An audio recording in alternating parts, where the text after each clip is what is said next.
un redondeo de cómo sería más o menos a implementar para después seguir comunicándonos. Un poco pensábamos, un poco rápido, cierta paradoja en esto que desde el centro regional decimos de que la sangre salva vidas y nos sentimos como esos muchachitos que tratan de seducir a la niña para invitarla a salir. Nosotros implementamos todas las medidas para tratar de conseguir donantes y ahora como servicio transfuncional estamos diciendo queremos ser el suegro de esa niña y que les estamos diciendo que la sangre tiene sus riesgos. Esta zona segura y racional de transfusión, lo que vemos como el programa de PBM que hemos estado desarrollando en la mañana, queremos implementarlo que brinde, esta estructura que brinde, y ahora sí que pasó, que brinde asesoramiento y capacitación del uso racional de la sangre, donde se puede presentar como un estándar de atención en los pacientes, que vemos que garantiza la calidad, la efectividad, la eficiencia en la atención, disminuyendo los costos y mejorando la calidad. Esta experiencia que tienen los pacientes de mejor cuidado, una mejor experiencia y el control de los costos. Tenemos fundamentos, ya hemos estado viendo cómo provocamos un daño en los pacientes debido a la prevalencia de anemia que vimos en la primera charla. El deficiente tratamiento proactivo en el sangrado, donde por ahí somos grupos de trabajo y nos formamos con adecuados equipos de trabajo para ir tomando decisiones y buenas resoluciones como vimos en algunos ejemplos. Las tasas de transfusiones altas que tenemos en los hospitales, ya vamos a ver algunos ejemplos o cómo estamos nosotros en la provincia. Y obviamente el recurso limitado que tenemos en cuanto a dinero que ya es conocido. Las transfusiones, ya vimos cómo es uno de los más sobreutilizados, que el 50% más o menos de las transfusiones no estarían bien indicadas, la diversidad de conductas que tienen los médicos dependiendo en el mismo procedimiento, cómo tenemos diversidad de conductas ante el paciente, cómo incrementa la mortalidad o la morbilidad de los pacientes, las estadías en los hospitales y los costos. Acá tenemos un montón de instituciones que tienen como objetivo prioritario evitar la sobretransfusión y las intervenciones quirúrgicas prolongadas con riesgo de sangrado en los pacientes, cómo debemos corregir esas anemias antes de intervenirlo, cómo la Organización Mundial de la Salud en el 2010 estableció que se implementaran herramientas de PBM, las guías y los consensos, cómo nos hablan de estas recomendaciones, así de implementar herramientas de PBM, también los test viscoelásticos, que vimos que habían 3 pilares, ya los vamos a ir desarrollando.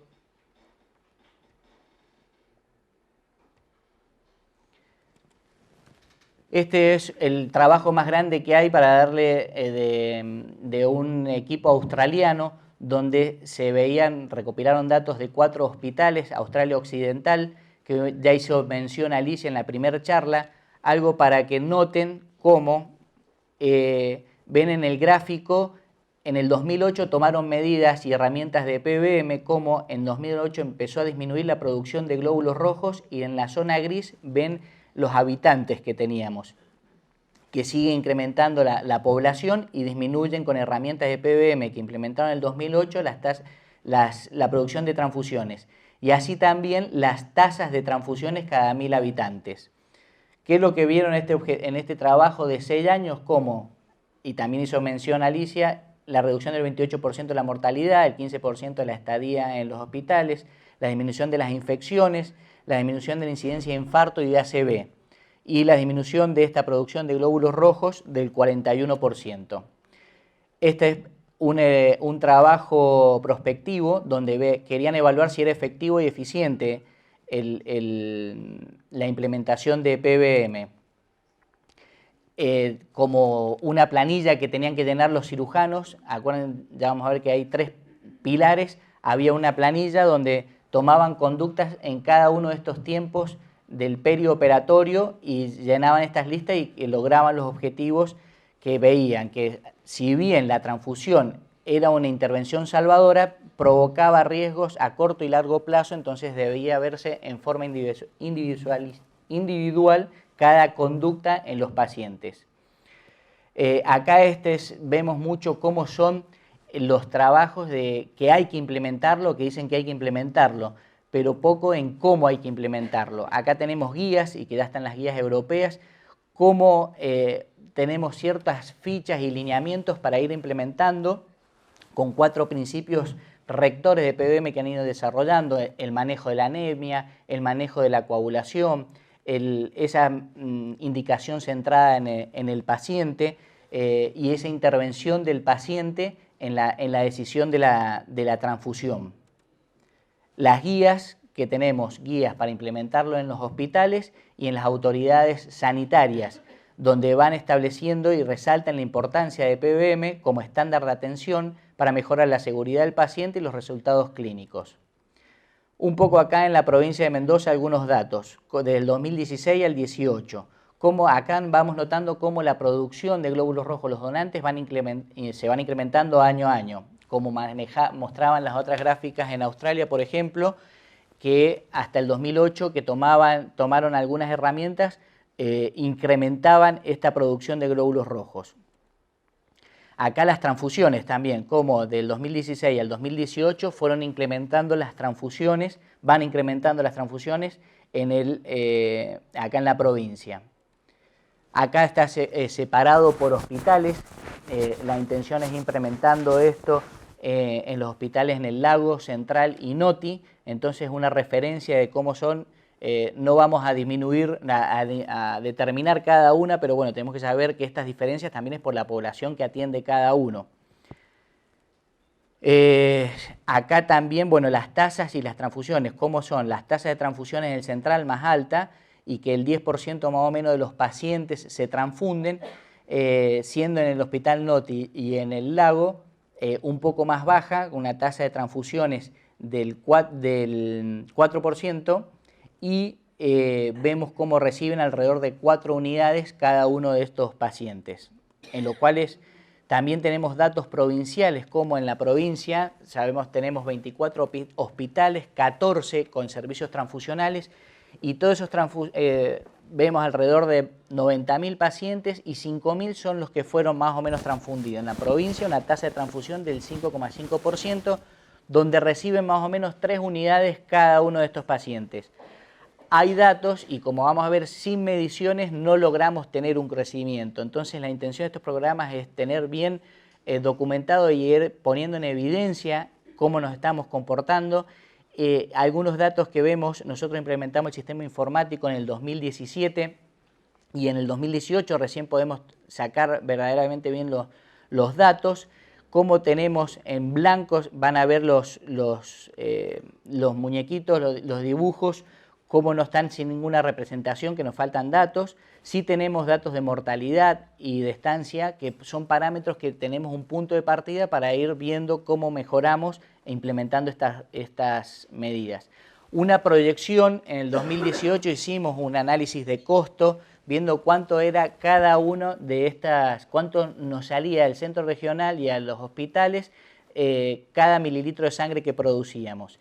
Nosotros 6 millones de mililitros hicimos en el 2018, con una representación más o menos de 32 millones de pesos, 33. Si hacemos esta proyección en 5 años, basándonos en el trabajo más grande y conocido que tenemos de los australianos, podemos decir que en 5 años, reduciendo este 30%, ellos el 40%, alrededor de 9 millones, casi 10 millones de pesos, y eso es en cuanto a las transfusiones, lo que estoy diciendo. Ahorrando en cuanto a las transfusiones, tenemos un ahorro de 9, casi 10 millones de pesos, y en la producción 11 mililitros tuvimos de producción, y que ahorrando un 30% podríamos estar hablando de alrededor de 7 millones con los costos del 2018. Esta atención centrada en el paciente, donde vemos que tienen que estar esta conducta interdisciplinaria, donde interviene el servicio de hemoterapia, el resto de los médicos, la enfermería, la farmacia, que ya vemos que van a cambiar estos productos, esta forma de utilizarla, donde vamos a disminuir sí los hemocomponentes, pero vamos a requerir más uso de hierro, de eritropoyetina, de fibrinógenos concentrados. Entonces, ir viendo cómo implementamos este enfoque, poner todo nuestro empeño en este cambio multidisciplinario. Los pilares en los que trabajaríamos, 3, ya los hicieron mención Alicia y en las anteriores exposiciones, como el de optimizar el volumen, disminuir la hemorragia. Hoy puede que vamos teniendo con la implementación de los test viscoelásticos y hemos trabajado más en este segundo pilar, y después vemos, sí, vamos a hacer un análisis de las transfusiones, vemos que la indicación en el postoperatorio es el adecuado. Ahora, ¿correspondía que ese paciente llegara a esa situación para transfundirlo? Bueno, vemos que no estamos haciendo mucho en este primer pilar para no intervenir a pacientes anémicos. Un poco de vuelta a la representación del checklist que hacían los médicos en el trabajo de los hospitales en Alemania, como de distintas medidas que van tomando en los distintos tiempos.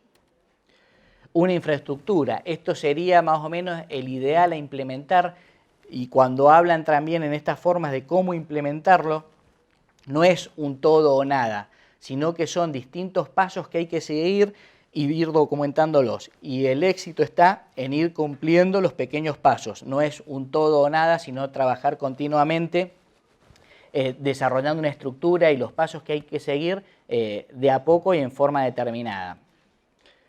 Las partes claves, bueno, tenemos 3 partes claves, como es la dirección del hospital, los departamentos clínicos y quirúrgicos, el paciente y el servicio transfusional donde interveniría también el centro regional.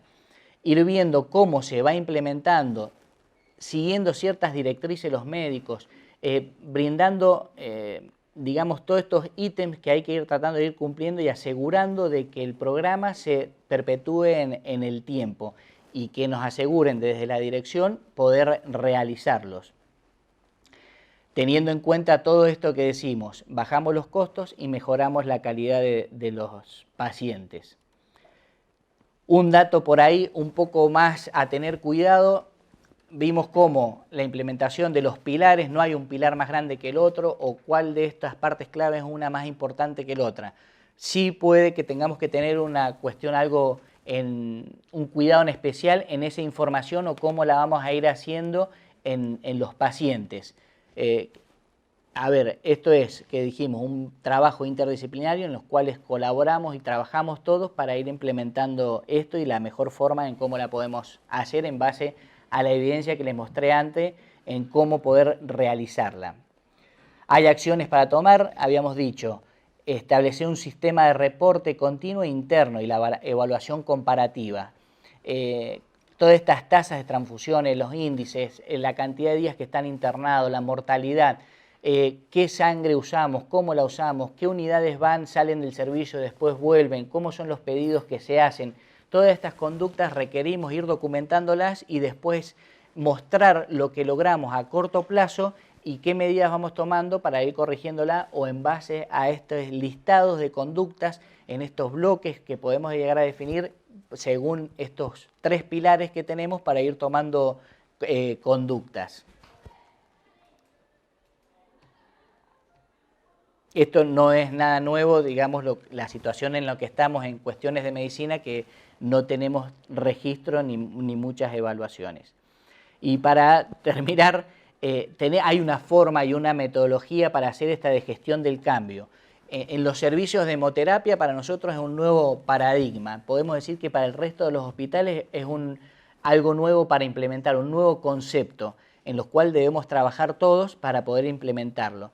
Y Kotter, un modelo de Kotter es el que se basan generalmente, los que se han basado todos los instituciones que han implementado. Tengamos en cuenta que en todos los lugares, la Unión Europea, Australia, Estados Unidos, en Australia es el único lugar que han tomado una concepción nacional respecto a esto, pero después en los otros lugares por institución, por hospital. Establecer esta necesidad de saber de que la transfusión tiene sus riesgos y que no les va bien a los pacientes a corto y largo plazo, formar un equipo, este equipo que lo forma no hemoterapia, sino todas las partes de los hospitales que habíamos dicho antes, los servicios quirúrgicos, médicos, la dirección, la farmacia, crear una visión de PBM, o sea, establecer esta visión a dónde vamos, tener en claro, como podría ser, por ejemplo, la sangre del paciente nos interesa más que la sangre que tenemos en el banco, o dar esa prioridad al paciente y que estamos más interesados en la calidad y atención de ese paciente. Comunicar la visión, ir formando y que sea parte de la institución y ir involucrando a toda la institución en este programa.